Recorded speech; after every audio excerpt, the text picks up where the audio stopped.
Class 11th का 9th chapter है, जो कि काफ़ी मेन है।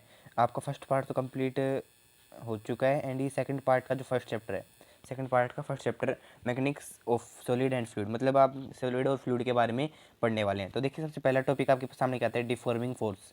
डिफॉर्मिंग फोर्स क्या होता है? A force acting on a body which produce change in its shape of body instead of its shape of its state of rest of और uniform motion of the body.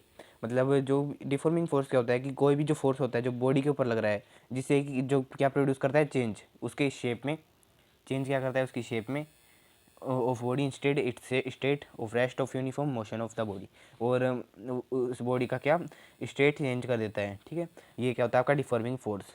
आप समझ में आपको समझ में आ गया होगा। देखते हैं सेकंड, इलास्टिसिटी। इलास्टिसिटी क्या होती है? The property of matter by virtue which it regains its original shape and size when deforming force are removed is called elasticity. देखिए, मान लीजिए आपके पास कोई भी ऑब्जेक्ट है, ऑब्जेक्ट के ऊपर आप कोई भी फोर्स लगा रहे हैं, और जैसे ही आप उस फोर्स को हटा लेते हैं, क्या कर देते हैं, उस फोर्स को आप हटा देते हैं, तो जो वो बॉडी है, वो बॉडी अगर अपने जो पहले का स्टेट होता है उसमें आती है, तो इससे क्या कहते हैं, इलास्टिसिटी। जैसे कि मान लीजिए आपके पास एक एक रबर है, आपके पास एक रबर है, तो उसमें क्या होगा, आप इसकी फोर्स लगाएं, एक तो इस साइड और एक इस साइड, तो ये अपनी शेप को कैसे कर लेगा, ये अपनी शेप को कर लेगा कुछ ऐसा, मतलब कि आपने अपनी जो लेंथ है इसको बढ़ा लेगा, और जब आप इसके ऊपर से फोर्स हटा देते हैं, तो क्या है, ये अपनी ओरिजिनल शेप में क्या है, वापस आने लगे। तो इसी क्या कहते हैं आप, इलास्टिसिटी। जो आप फोर्स लगाने के बाद जब आप उस फोर्स को लगाना बंद कर देते हैं, या उस फोर्स को आप हटा देते हैं, तो जो ऑब्जेक्ट है वो अपनी वापस से ओरिजिनल शेप में आने लगता है, तो उसे क्या कहते हैं आप, इलास्टिसिटी। एंड आगे देखते हैं आगे क्या आता है आपके पास। देखिए, आगे है आपके पास प्लास्टिसिटी। ये इलास्टिसिटी है और ये प्लास्टिसिटी है। The inability of body to return to its original shape and size when the deforming force are removed is called plasticity. तो इलास्टिसिटी तो क्या होती है, जो अपनी शेप में वापस आ जाती है। जैसे रबर को मैंने फोर्स हटाया, तो वापस से क्या आ जाता है, वो अपनी ओरिजिनल शेप में आ जाता है। लेकिन प्लास्टिसिटी में क्या होता है, जब अपन डिफॉर्मिंग फोर्स, मतलब कोई फोर्स अपन उसके ऊपर से हटाते हैं, तो उसमें क्या होता है, वो अपनी जो शेप है उसके अंदर वापस से नहीं आता। अब जैसे कि आप कोई भी सारे एग्जांपल, काफ़ी सारे एग्जांपल ले सकते हैं, स्टील वगैरह। ये मतलब अगर आप इनके ऊपर से फोर्स हटा देते हैं, तो ये अपनी उस जिस शेप में आप उसको छोड़ोगे, उसी शेप में वो क्या है, वो रहते हैं। ठीक है, वो वापस से अपना जो उसमें इलास्टिसिटी कुछ नहीं होती, मतलब जिसमें इलास्टिसिटी ना हो उसमें क्या होगी, प्लास्टिसिटी, और जिसमें प्लास्टिसिटी ना हो उसमें क्या होगी, इलास्टिसिटी। तो आप ये समझ रहे होंगे।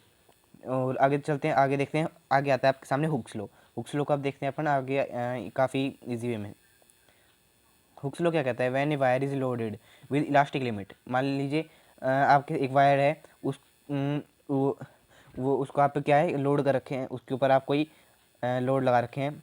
The extension produce the wire directly proportional to load applied.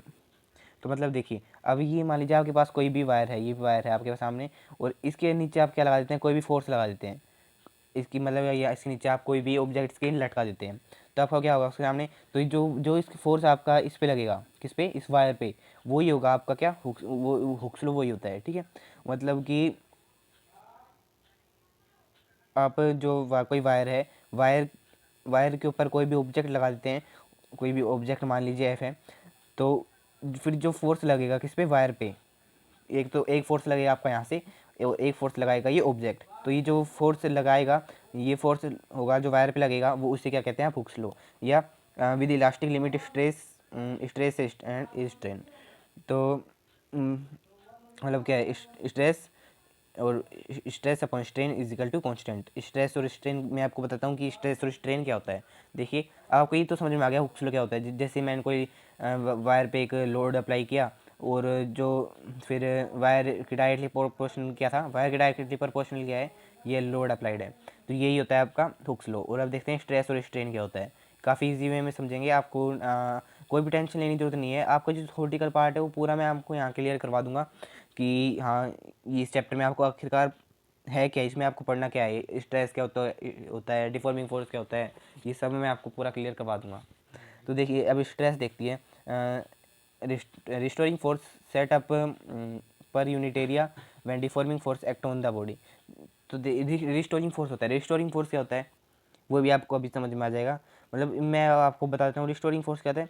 जो उस फोर्स को हटाने के बाद, जैसे आपने पढ़ा था ना अभी थोड़ी देर पहले, कि जो फोर्स मतलब जो आपने आपको वापस से रिस्टोर करे, और जो आपने फोर्स लगाया था उस फोर्स को क्या है वो हटा दे, उसे क्या कहते हैं, रिस्टोरिंग फोर्स। तो जैसे स्ट्रेस क्या होता है, स्ट्रेस का फॉर्मूला होता है रिस्टोरिंग फोर्स अपॉन में एरिया, ठीक है।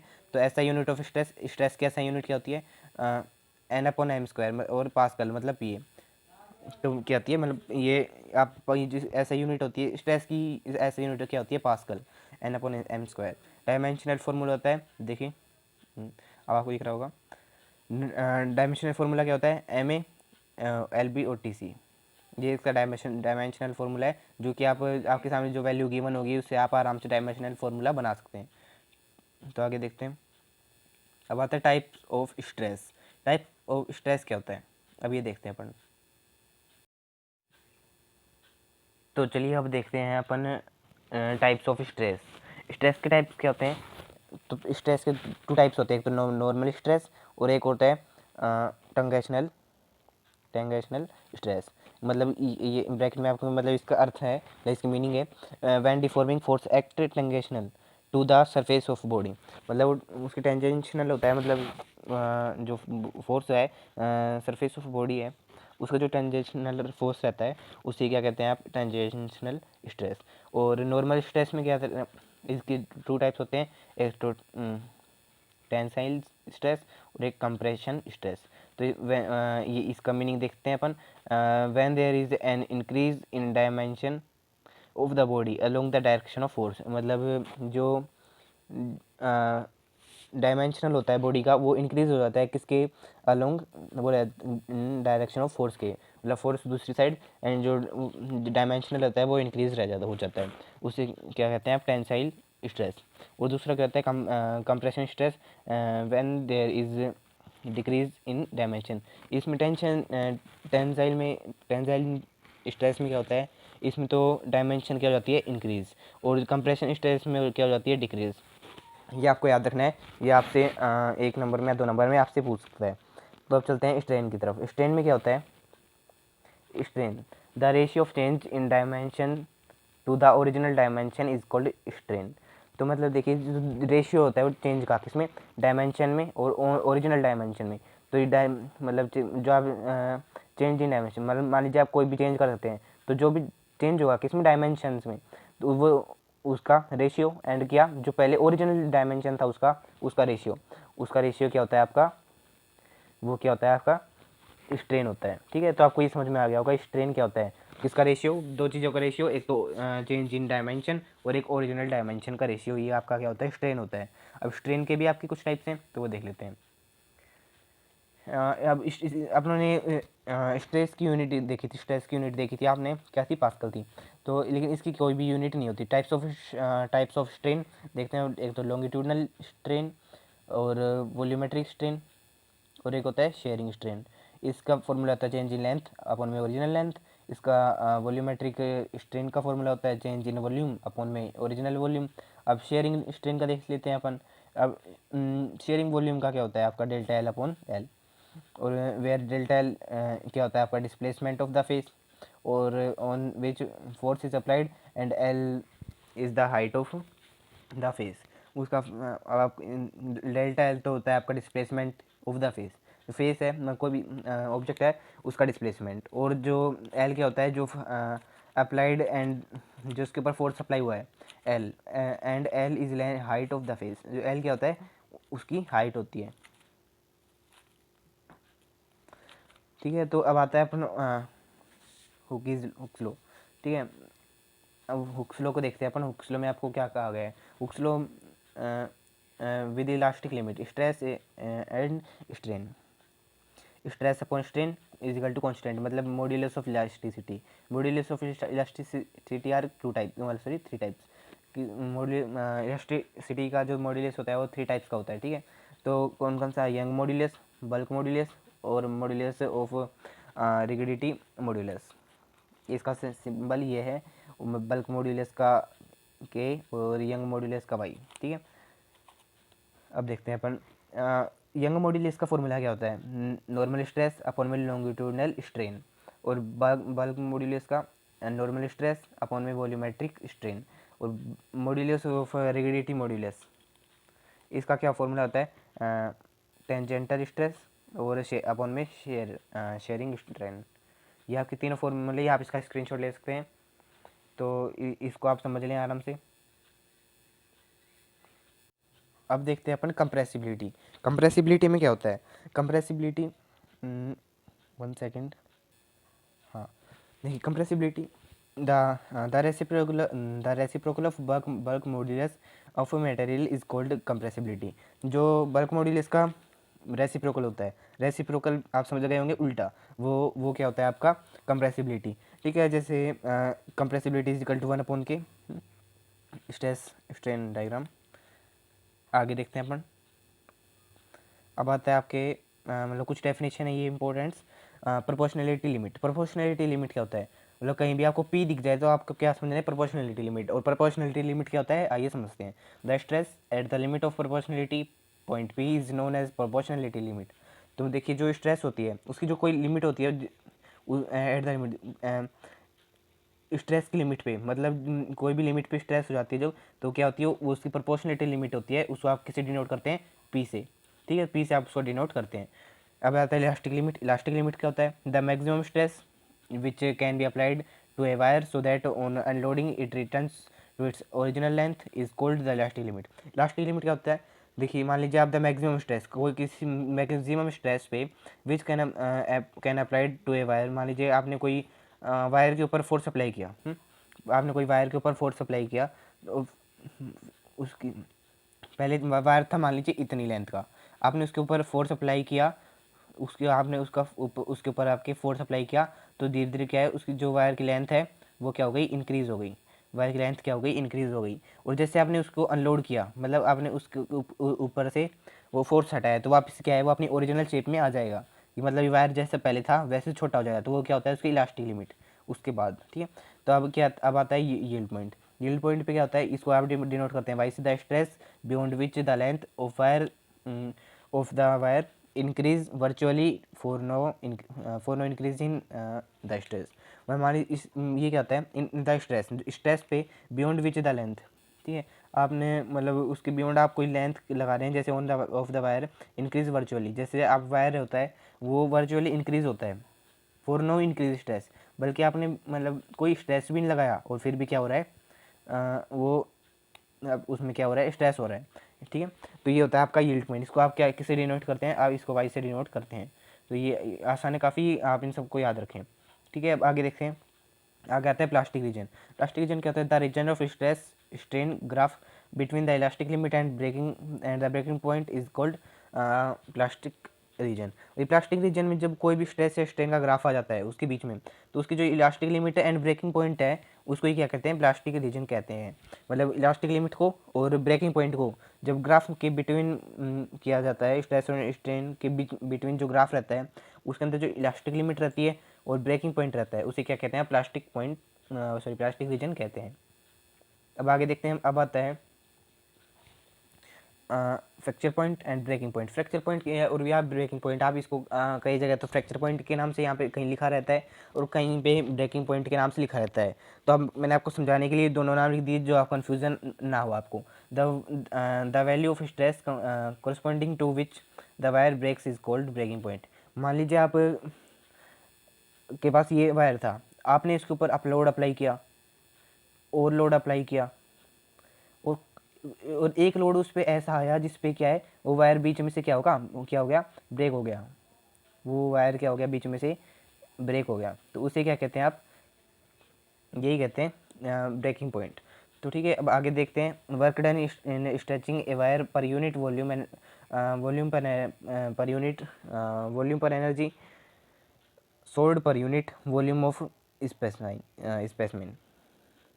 ठीक है, इसका मतलब होता है equal to 1/2 into stress into में स्ट्रेन। ये क्या होता है आपका, ये इसका फॉर्मूला है। ये आप याद रखें क्योंकि काफ़ी इंपॉर्टेंट है, मैंने कई जगह देखा है जहाँ पे ये फॉर्मूला आपका काफ़ी ज़्यादा काम आता है। अब आता है elastic after effect. Elastic after effect में क्या होता है, the delay in regaining the original state by a body after the removal the deforming force is called elastic after effect। ठीक है, मतलब कि मान लीजिए आपने कोई ऑब्जेक्ट है, उस पे से उसको आपने पहले फोर्स लगाया और फिर बाद में उसका फोर्स हटा दिया, तो उसमें क्या है, जो और अपने ओरिजिनल शेप में आने तक का जो उसका टाइम है, जो आपने उसका जो उसकी शेप थी, जो आपने जो कि बाद में फोर्स लगाने के बाद बनाई थी, मान लीजिए उसको आपने ए नाम ले देते हैं, तो और जो इसकी ओरिजिनल शेप है, ओरिजिनल शेप इसकी बी मान लेते हैं, तो ए से बी तक की जो आने का जो बीच का टाइम इंटरवल था, जो उसका जो तो डिले था, उसे क्या कहते हैं आप, इलास्टिक आफ्टर इफेक्ट। ओके, और आगे देखते हैं। अब आता है इलास्टिक फैटिग्यू। इलास्टिक फैटिग्यू क्या होता है? The loss in strength of a material case due to repeated alternating strain to which the material is subjected. तो देखिए, जो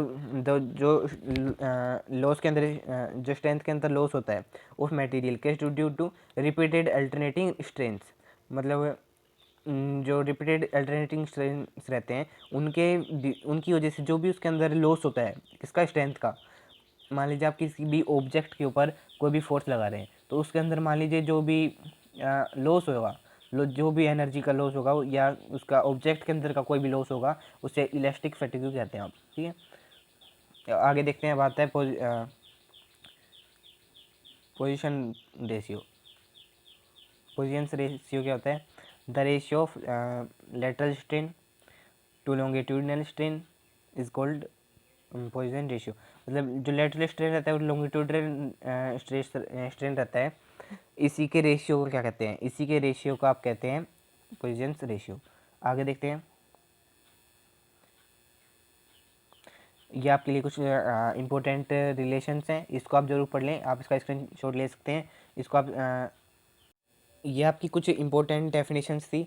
अब ये एप्लीकेशंस ऑफ इलास्टिसिटी, जैसे metallic part of machinery is never subjected to stress beyond the elastic limit of material.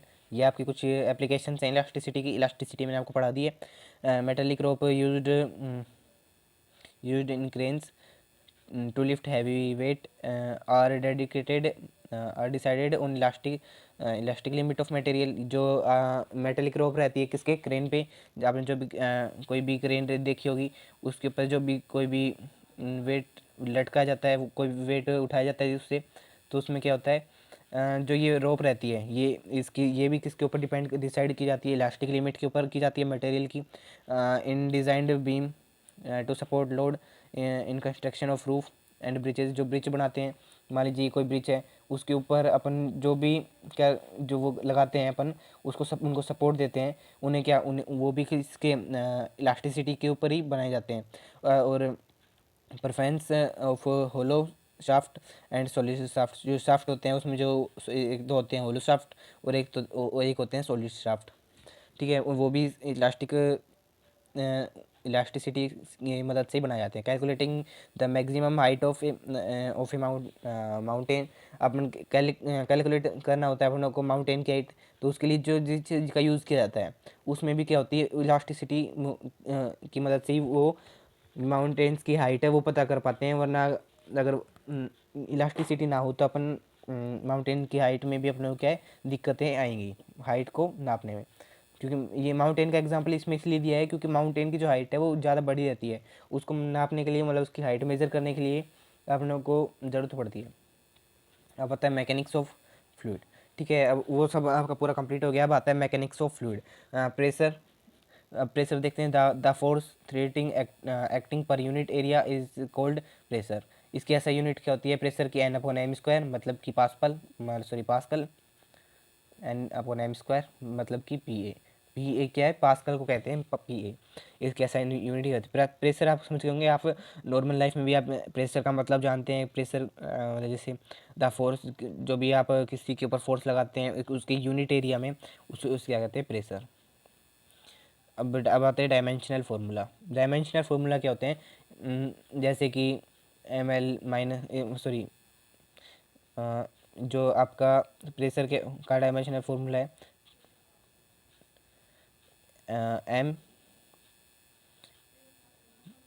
mL⁻⁻1 T⁻²। जब किसी के ऊपर उसकी वैल्यू नहीं दी गई होती डायमेंशन फार्मूले में, तो उसमें क्या होती है उसकी वहाँ पे ज़ीरो, तो एम, और अगर आप उसको ना भी लिखो तो भी, तो ज़ीरो नहीं 1। तो अगर आप 1 को लिखने की ज़रूरत है नहीं, तो इसमें क्या हो गया आपका, आप क्योंकि आपको थोड़ा अलग स्टाइल से पढ़ते हो, तो आप कोई दिक्कत ना आए पढ़ने के लिए, इसलिए मैं आपको बता रहा हूँ। एम की पावर 1 है, एल की पावर -1 और टी की पावर -2। ये क्या है, इस डायमेंशनल फार्मूला है प्रेशर का। अब देखते हैं पास कर लो। आपने इतनी देर से पास कर लो पास कर लो पास कर लो पढ़ा होगा, हर जगह आपने पास कर लो देखा होगा, लेकिन आपको पास कर लो है क्या आखिरकार, ये मैं बताता हूँ। देखिए, pressure applied to an enclosed field is transmitted to all part. मतलब देखिए, जो प्रेशर अप्लाइड होता है, प्रेशर अप्लाई होता है टू एनक्लोज्ड फील्ड। मान लीजिए, देखिए ये कोई एक कंटेनर है, उसके अंदर है आपके फ्लूइड है, उसके अंदर आपका फ्लूइड। तो जैसे आप मैं थोड़ा आपको और अच्छे से समझाने की कोशिश करता हूँ। ये आपका कोई कंटेनर है, और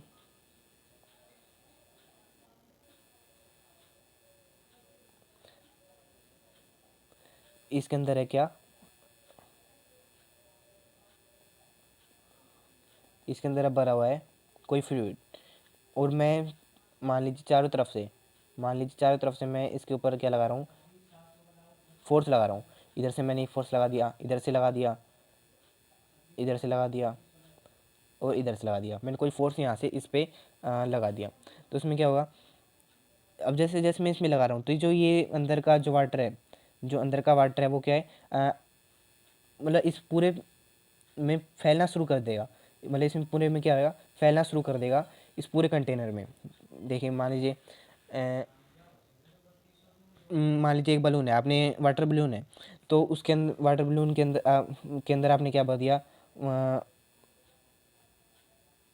वाटर भर दिया, ठीक है।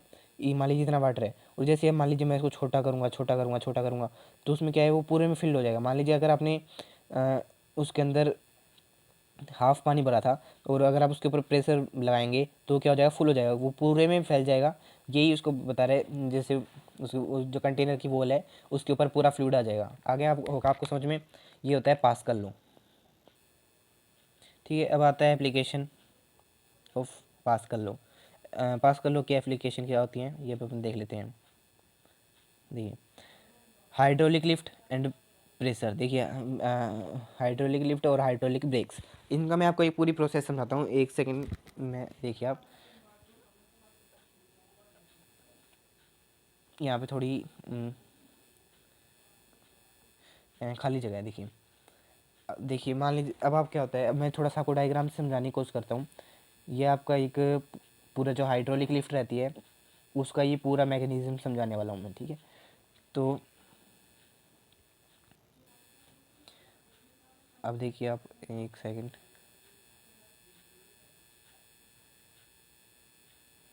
और मैं इसको थोड़ा छोटा करके आपको बताता हूँ, क्योंकि अपने पास थोड़ी जगह है, इसमें आपको थोड़ी कम है, और आज से आपको अच्छे से समझ में आ जाए, ठीक है। और अब देखते हैं, मान लीजिए, देखिए यहाँ पे रहती है एक, यहाँ पे यहाँ पे आपको कुछ इस टाइप से बना रहता है, और इसके ऊपर रहती है आपकी क्या, जो भी आप ड्राइंग के ऊपर ध्यान ना दें। ये मान लीजिए, ये आप कोई गाड़ी रहती है, मतलब कोई भी आप व्हीकल होता है, वो यहाँ पे आपका रहता है, और यहाँ पे क्या होते हैं, यहाँ पे रहते हैं पिस्टन।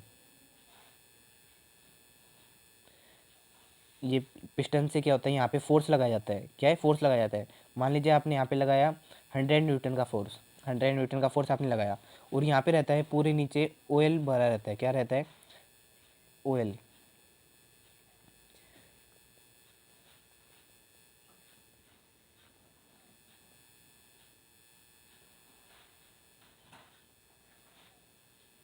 इसमें क्या रहता है आपका, ऑयल। इसमें आपका पूरे में ऑयल भरा रहता है, और जैसे ही आप यहाँ से पिस्टन से यहाँ पे फोर्स अप्लाई करते हैं, जैसे ही आप फोर्स अप्लाई करेंगे, तो ये पिस्टन क्या होगा, धीरे धीरे नीचे आएगा। और ये फिर जब अपन आप यहाँ पे मान लीजिए आपने लगाया 100 न्यूटन का फोर्स, तो ये ऑयल क्या करता है, अपने आप को मतलब उसको अपने आप कंप्रेस करके वो क्या करता है, इधर फोर्स लगाता है, क्योंकि उसको पास्कल लॉ के अकॉर्डिंग क्या है, उसको करने का कहीं फोर्स भी चाहिए, मतलब कहीं वो उसके कंटेनर की क्या है, चारों तरफ पूरी वाल पे क्या होता है, वो फिल हो जाता है। तो जब ये यहाँ पे अपनी यहाँ से फोर्स लगाएंगे 100 न्यूटन का, तो यहाँ पे कितना लगेगा, 200 न्यूटन का फोर्स लगेगा। यहाँ पे कितना न्यूटन का फोर्स लगेगा, 20 न्यूटन का। जिससे कि क्या होता है, वो जो कार है आपका, जो व्हीकल है या आपका कोई भी ऑब्जेक्ट है, वो क्या है, वो ऊपर की तरफ उठने लग जाता है। हाइड्रोलिक ब्रेक्स होते हैं, उनमें भी यही काम होता है। आपने ट्रैक्टर देखे होंगे, ट्रैक्टर, तो उसमें उसमें क्या रहता है, उसमें भी मतलब इनका ही हाइड्रोलिक लिफ्ट का यूज़ किया जाता है। ऑयल्स की वजह से जैसे आप कंप्रेसर लगाते हैं, तो जैसे आप उन लिफ्ट को ऊपर उठाते हैं, क्या है, आप जैसे उन लिफ्ट को ऊपर उठाते हैं, तो उसमें क्या होता है, आप तो लगाते हैं उसमें कंप्रेसर। जैसे आप लिफ्ट को ऊपर उठाते हैं, तो आप प्रेशर लगाते हैं, तो धीरे धीरे अपने ऑयल, उसके अंदर होता है ऑयल। ऑयल से क्या होता है, वो फोर्स है, वो बढ़ जाता है, और उस लिफ्ट से आप कोई भी ऑब्जेक्ट ऊपर उठा सकते हैं। ये ट्रैक्टर में भी, मतलब ट्रैक्टर लिफ्ट में भी यही काम होता है। ऑयल की वजह से आप भारी से भारी चीज़ को भी आसानी से उठा पाते हैं। तो आपको ये समझ में आ गया होगा। वापस चलते हैं अपन वहाँ पे। देखिए अब देखते हैं अपन,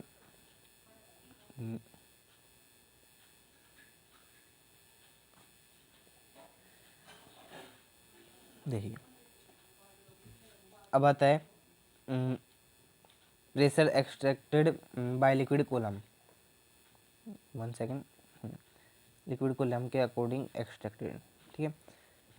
अर्थ P is equal to HPG, where H depth of, sorry, ये जो आपको P दिख रहा है, ये P जैसे आप जो भी यहाँ पे देख पा रहे हैं, इसे क्या आप कहते हैं, आप इसे कहते हैं अपन, इसे क्या कहते हैं, इसे 1 सेकेंड, इसे कहते हैं अपन रो। इसका क्या कहते हैं, रो। आपने, मैं पता है आपने ये वाला फॉर्मूला बहुत बार सुना है, लेकिन आपको याद नहीं आ रहा, क्योंकि आपने इसे कैसे सुना है, रो GH। बस ये कोई नहीं, इसका ऑर्डर थोड़ा आपने इसमें चेंज कर दिया गया है, एच रो जी कर दिया इसमें, और आपने क्या पढ़ा होगा इसमें, आपने पढ़ा होगा रो GH। तो बस वो का वही है, आपने कोई घबराने की दिक्कत नहीं है। जिसमें क्या है, एच क्या होता है, depth of liquid, depth of liquid, और ये क्या है, और रो क्या होता है, डेंसिटी, जी होता है एक्सक्रेशन, और ड्यू टू ग्रेविटी आता है variation of pressure with depth. Depth क्या होता है, आपकी गहराई, और वेरिएशन आते हैं किसमें, प्रेशर में, गहराई के साथ साथ।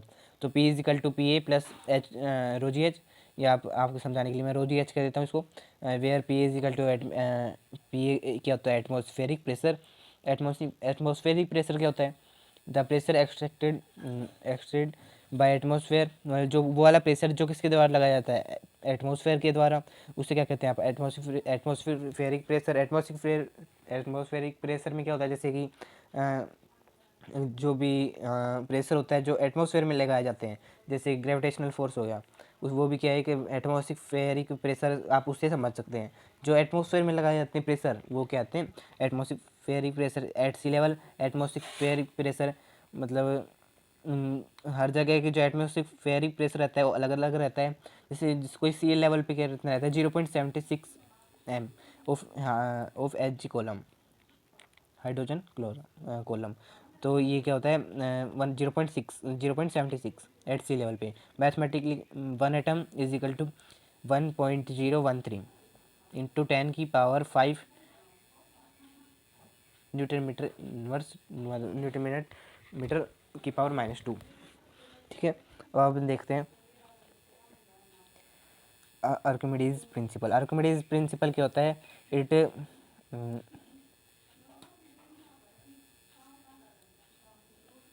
it states that when a body is impressed completely, impression मतलब immersed completely or partially in a fluid, और मान लीजिए कि if it states that, मतलब क्या होता है आर्किमिडीज प्रिंसिपल, कि जब कोई बॉडी में कोई कम्प्लीटली कोई फ्लूइड है वो कम्प्लीटली इमर्स्ड हो जाए, क्या हो जाए, उस कम्प्लीटली इमर्स्ड हो जाए, इट लूज इन वेट, उस मतलब उसका जो वेट है वो कम हो जाए, इक्वल टू द वेट, या वेट इक्वल हो जाए of the fluid displaced by it.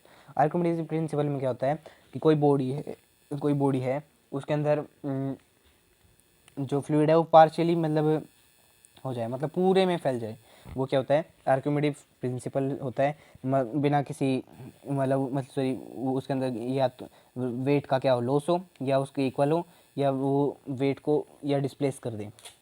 ठीक है, ये होता है Archimedes principal.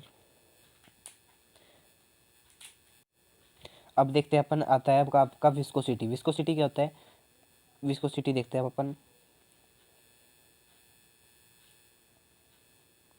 It is the property of fluid और ऑफ प्रॉपर्टी ऑफ लिक्विड, या फ्लूइड आप वही एक हैं, और गैसेज, या लिक्विड और gases, due to which a backward dragging force, उसका बैकवर्ड ड्रैगिंग फोर्स होता है act tangentially between two layers of liquid when there is relative motion between them. Viscosity क्या होता है, मान लीजिए कोई लिक्विड है, उसकी जो उसकी आगे की तरफ ड्रैग करने की मतलब लेयर टू लेयर बाहर निकलने की जो फोर्स होता है उसमें, जैसे मान लीजिए कोई पेन है, ये काफ़ी सिंपल एग्जांपल मैं आपको देके बताऊंगा। मान लीजिए यहाँ पे ये कोई पेन है, ये है आपका, ये पेन है, मान लीजिए बहुत पतला चलता है, जैसे कि मैं यहाँ पे बता दूँ आपको। मान लीजिए ये पेन चलता है, 1 सेकेंड, 1 सेकेंड, मान लीजिए पेन चलता है बिल्कुल इतना पतला, इतना पतला ही पेन चलता है, और यहाँ पे एक पेन और है मेरे पास, वो चलता है, मान लीजिए एक पेन और है मेरे पास, वो चलता है मान लीजिए इतना मोटा। अब आप आसानी से फ़र्क देख पा रहे हैं, मतलब पेन तो मान लीजिए पेन है आपके पास, ये वाला पेन चलता है इतना पतला और ये वाला पेन चलता है इतना मोटा। ठीक है, ये क्या, किसकी मदद से चलते हैं, ये विस्कोसिटी होती है। मतलब ये तो अपनी इंक को क्या है, कम कम स्प्रेड कर रहा है, क्या है, कम कम स्प्रेड कर रहा है, और ये अपनी इंक को ज़्यादा स्प्रेड कर रहा है, जिसकी वजह से मतलब ज़्यादा लेयर हो रही हैं। तो विस्कोसिटी की वजह से ये पेन का पतला चलना या मोटा चलना, ये इसके विस्कोसिटी के ऊपर ही डिपेंड होता है। अब आपको विस्कोसिटी अच्छे समझ में आ गई होगी। आप कहीं भी ऐसा कोई काम हो जहाँ पे ये वाला रूल फुल होता हो, तो उसे क्या कहते हैं, आप विस्कोसिटी कहते हैं। अब आता है Newton's formula of viscous force. Viscous force का जो न्यूटन्स फार्मूला है उसे देखते हैं अपन। देखिए, the viscous force between two liquid layer, liquid layer होती हैं टू, ये मतलब ये और भी होती हैं, लेकिन ये टू लिक्विड लेयर्स के बीच में होता है, of the area A and having viscosity gradient D V by D X is F equal to N A, मतलब D V by D X, where in N is coefficient of viscosity.